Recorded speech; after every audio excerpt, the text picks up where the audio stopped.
MTV. I'm savage! I'm a savage! Oh! I'm a savage! Whatever I want, I'm going to get! Whatever I want, I have to get! He is a former federal prisoner who served time at 11 institutions of various security levels in 5 different states, and he now advises people who are about to go to prison. Same information? Are they saying it was possible? Hey, real quickly, all that commissary stuff, he's not getting any of that because people in the SHU have an abbreviated list. Say farewell to the extravagant lifestyle, the glamorous parties, and the endless whirl of luxury that once defined Diddy's every move. Today, his reality is drastically different. His days now unfold within the confines of 4 cold, unyielding walls, marking a stark contrast to the lavish existence he once enjoyed. Gone are the high-profile events, the private jets, and the fast-paced excitement that surrounded him. Instead, he finds himself facing the relentless monotony of a solitary routine, trapped in an environment that offers little more than isolation and reflection. This is now his world, one where the once promising allure of wealth and fame has been replaced by the harsh, unforgiving nature of confinement, and each day blends into the next with no escape in sight. Your bed with a 1.5-inch mattress, no pillow, and you also have a locker. So you basically have 3 feet by 5 feet to move around. So you have a basic 15 square feet. It is a horrible, horrible place. Life at MBC is a stark departure from the red carpets and private jets that once defined Diddy's world. This place has earned its notorious reputation as hell on earth for good reason, with its brutal conditions, cramped cells, and an atmosphere that seems designed to break even the toughest of spirits.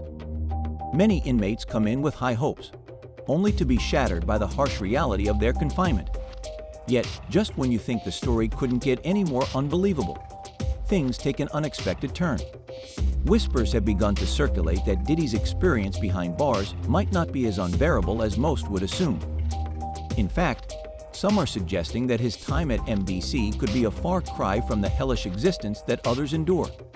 And if that wasn't enough to raise eyebrows, an ex-prison guard has now stepped forward with claims that are sure to make you do a double take.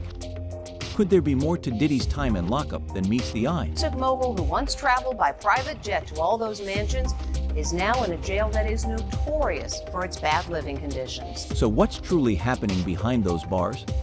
Is there a hidden side to this story that's yet to be uncovered? Hold on tight, because we're about to dig deep into the swirling rumors surrounding Diddy's time in lockup. And if even a fraction of them proves true, the twists and turns ahead are sure to leave you stunned.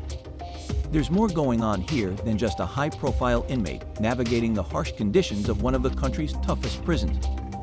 Behind the grim exterior of MBC, whispers of preferential treatment, unspoken privileges, and unexpected perks have begun to surface. Could Diddy's experience in the facility be far from the suffering that most inmates endure? And with an ex-prison guard now speaking out, claiming to have insider knowledge of what's really going on, the plot thickens. This isn't just another story of a celebrity serving time. This could be a tale of power, influence, and a justice system that might not be as impartial as it seems. So, as we peel back the layers of these rumors, brace yourself for a journey into the unknown. What we uncover next might just shock you. They told the judge the jail he was being sent to is dreadful, dirty, inhuman, and an ongoing tragedy. Sean Combs, better known as P. Diddy, or now inmate 37,452 D54, is living a far cry from the luxurious lifestyle he once knew. He's now confined in the Metropolitan Detention Center, MDC, in Brooklyn, a facility infamous for its brutal conditions and often referred to as hell on earth. Gone are the days of extravagant parties and red carpet events. Now, Diddy's world revolves around chaos, danger, and a harsh reality few could imagine. Life at MDC means dealing with violence, illegal substances, life-threatening tensions, and the discomfort of shared showers, a far cry from the lavish affairs he once hosted with celebrities and models in attendance. His fall from grace couldn't be more dramatic. Once a mogul who ruled over $1 billion empire built on music, fashion, vodka, and more, Diddy's world began to unravel in September 2024. That's when he was hit with a slew of serious charges, including racketeering and allegedly running a criminal enterprise tied to various offenses. particularly against women. For someone who wants to find opulence, his downfall was swift and unforgiving. In his prime, Diddy was the epitome of success, rising to fame in the 90s, becoming a cultural icon, and amassing a fortune most could only dream of. His legendary parties, where the rich and famous gathered to indulge in every excess imaginable, were the stuff of legend. But now, he's living in a nightmare, far removed from the high life he once knew. Sources say Diddy is being kept in isolation for his own safety, but even that comes with its own set of harsh realities. Completely cut off from the outside world, he only has limited contact with his legal team and family. Imagine being locked away in a small cell, alone with nothing but your thoughts. Fear, anger, regret. What's going through his mind as he faces this grim new reality? His attorney has been vocal about the extreme conditions at MDC, describing it as far worse than missing luxuries. Inmates at this facility have long complained about moldy showers, freezing cold cells in the winter, and unbearable heat in the summer. It's a nightmare that never seems to end. While Diddy once lived as a superstar, inside those prison walls, none of that matters. He's just another inmate trying to survive in a place where every move could provoke violence. Simple tasks, like getting a spot in line or securing a seat at mealtime, can trigger brutal fights. Former prisoners have spoken out about the constant fear they lived with, never knowing when the next violent altercation would occur. For someone like Diddy, a high-profile target, the danger is even greater. Reliable sources confirm that he's being held in the Special Housing Unit, SHU, which means a 24-hour lockdown, with every action meticulously controlled and monitored. He's shackled in leg irons, handcuffs, and belly chains whenever he leaves his cell, accompanied by 2 or 3 guards. As if that weren't enough, reports of corruption and misconduct among the prison staff are rampant. Some guards reportedly turn a blind eye to inmate fights, smuggle contraband, and even instigate conflicts between prisoners. In MDC, survival isn't just about keeping a low profile. It's about forging alliances and navigating a treacherous system where the rules of the outside world don't apply. For Diddy, it's no longer about luxury and fame. It's about staying alive in a place where the odds are stacked against him. The public's reaction to Diddy's time behind bars has been sharply divided. While some believe he's finally facing justice, others are genuinely concerned for his safety in such a volatile environment. Many view this as karma catching up to him, but there are still reminders that no matter what he's accused of, Diddy faces serious real-life dangers inside the prison. Former inmates have shared a disturbing picture of Diddy's life in the Special Housing Unit, SHU, where his daily routine is a far cry from the lavish lifestyle he once enjoyed. His day starts promptly at 6:00 a.m., and it's unlikely he's getting much rest before then. The SHU is unnervingly quiet at night, but the silence is occasionally broken by screams that could jerk him from his restless sleep.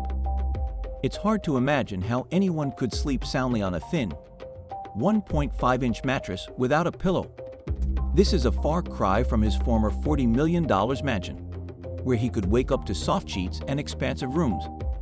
In his estate, he had access to luxury perks like a theater, a spa, a beauty salon, and even an underground water tunnel connecting to a pool.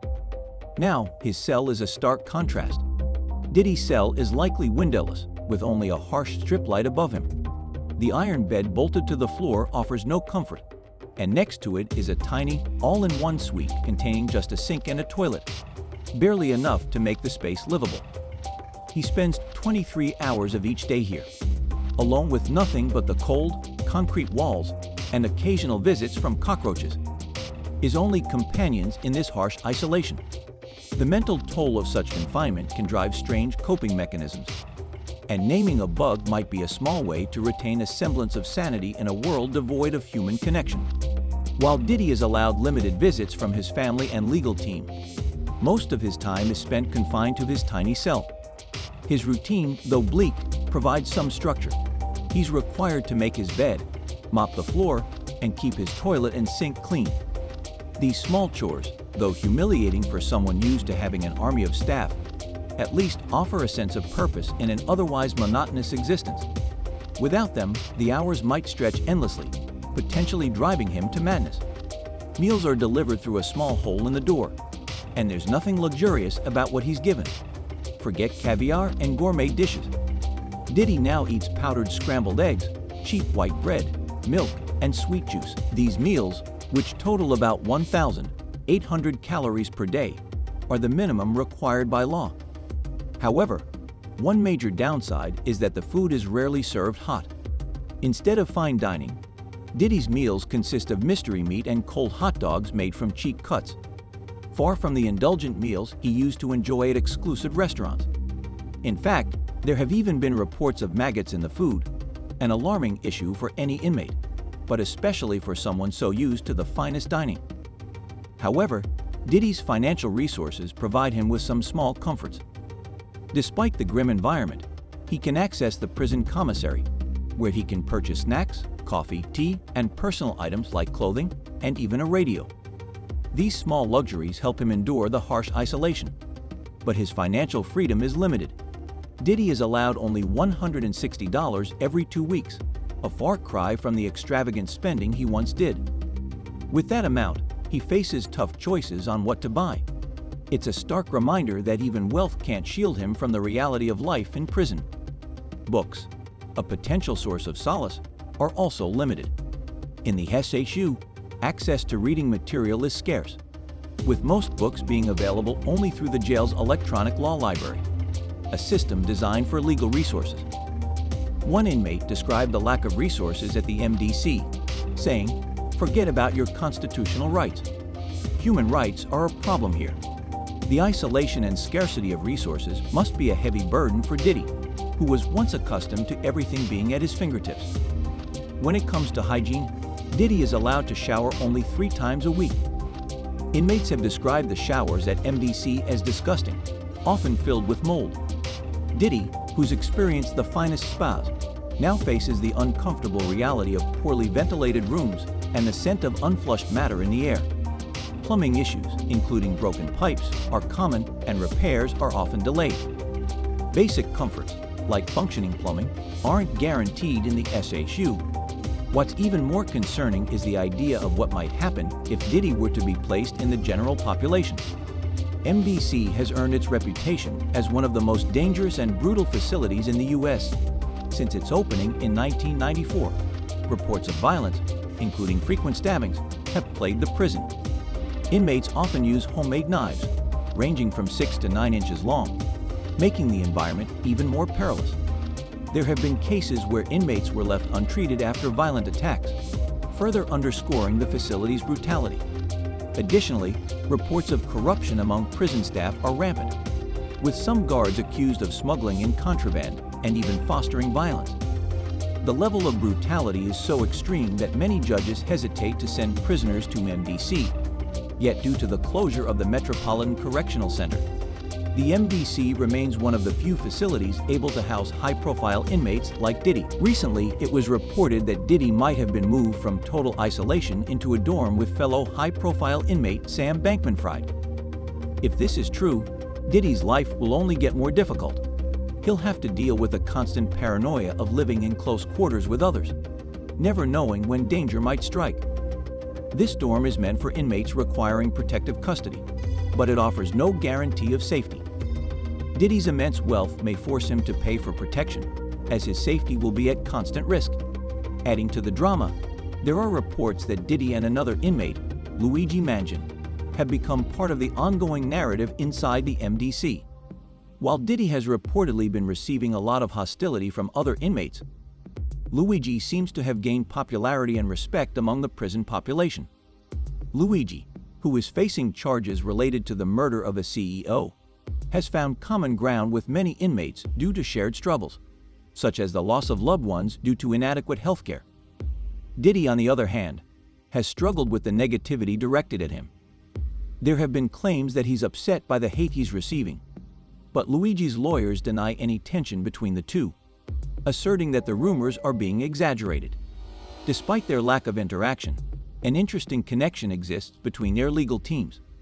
Both Diddy and Luigi are represented by the same law firm, Mark Agnifilo and his wife, Karen Friedman Agnifilo.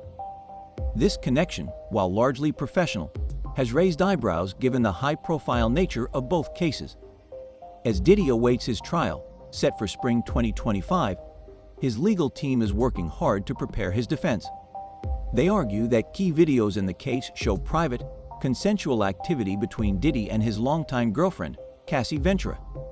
These videos, Diddy's lawyers claim, support their assertion that Cassie not only consented to the activities but enjoyed them, countering accusations of coercion.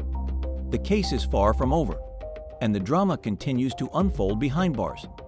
So, what do you think? Is Diddy's time in prison pushing him to his breaking point, or is he managing to survive in this new reality? Let us know your thoughts below, and don't forget to like and subscribe for more updates on this ongoing case.